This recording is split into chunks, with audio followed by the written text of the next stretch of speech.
أعوذ بالله من الشيطان الرجيم. بسم الله الرحمن الرحيم. Assalamualaikum warahmatullahi wabarakatuh. Sayyidina Habab bin Al-Arad radhiyallahu anhu termasuk seorang sahabat yang dipenuhi keberkahan, yang menyiapkan dirinya untuk menerima berbagai ujian. Dia adalah orang yang telah menahan penderitaan-penderitaan yang berat di jalan Allah Subhanahu wa Ta'ala pada masa awal Islam.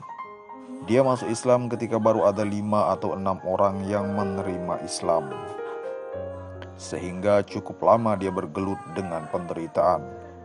Dia pernah dipaksa memakai baju besi, lalu dibaringkan di bawah terik matahari yang sangat panas, sehingga ia membanjir keringat dari sekujur tubuhnya. Begitu sering dia dibaringkan di padang pasir yang sangat panas sampai daging punggungnya terkelupas.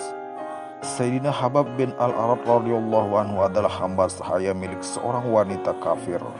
Ketika wanita itu mengetahui dia sering menjumpai baginda Rasulullah sallallahu alaihi wasallam, ia menghukum Sayyidina Habab radhiyallahu anhu dengan menyengatkan batang besi panas ke kepalanya. Ketika menjadi khalifah, Sayyidina Umar bin Khattab radhiyallahu anhu meminta Sayyidina Habab radhiyallahu anhu menceritakan kembali penderitaan yang telah dialaminya dahulu.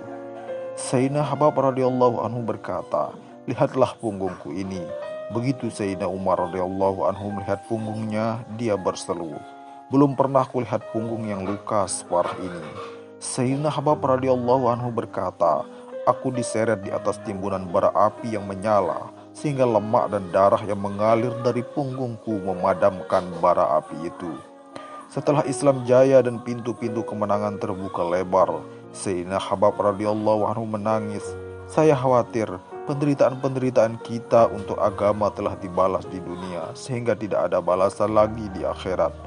Sayyidina Habab radhiyallahu anhu bercerita, suatu ketika baginda Nabi Shallallahu alaihi wasallam sholat begitu panjang, tidak seperti biasanya. Lalu ada seorang sahabat yang bertanya tentang sholatnya itu. Baginda Nabi Shallallahu alaihi wasallam menjawab, "Ini adalah sholat yang penuh harap dan takut. Aku mengajukan 3 permintaan kepada Allah Subhanahu wa Ta'ala. 2 telah dikabulkan dan yang 1 ditolak. Pertama, aku memohon agar umatku tidak dimusnahkan dengan kelaparan. Allah Subhanahu wa Ta'ala mengabulkan doa ini. Kedua, aku meminta agar umatku tidak dikuasai oleh musuh yang akan menghabisinya. Allah Subhanahu wa Ta'ala pun mengabulkan doa ini.